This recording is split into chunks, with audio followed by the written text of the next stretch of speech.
Under restrictive custody na ang 10 pulis na sangkot sa umunoy pambubugbog sa isang 15 anyos na binatilyo sa Navotas.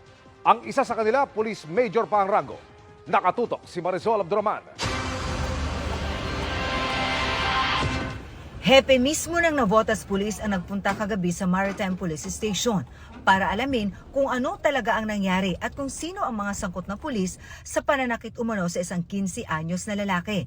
10 ang natukoy at itinuturing ng persons of interest, kabilang ang isang police major. It's a fact now na merong nanakit sa kanya. Yan ang gusto nating malaman ngayon kung sino among the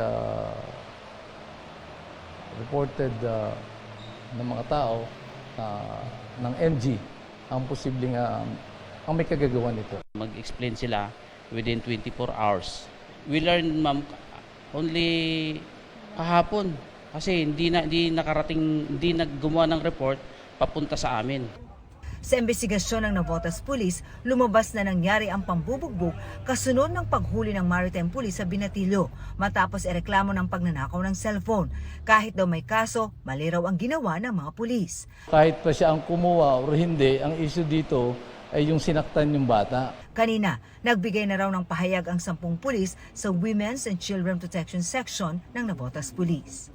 This investigation would include possible criminal or administrative charges pag na-establish natin. Nananawagan naman ang NPD sa pamilya ng biktima na makipagtulungan. Hanggang ngayon kasi, hindi pa sila nakakausap ng Navotas Police. Chairman mismo, kinausap na rin namin. And he assured us na gagalugarin din yung area ng Fishport para makita at makausap din nila yung ating biktima. Under restrictive custody na ang 10 pulis ng Maritime Group na iniimbestigahan ng Navotas Police.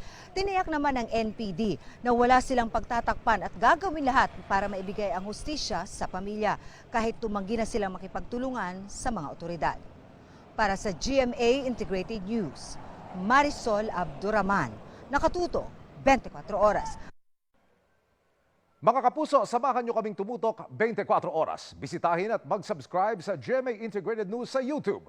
Sa mga kapuso abroad, bisitahin ang GMA Pinoy TV at www.gmanews.tv.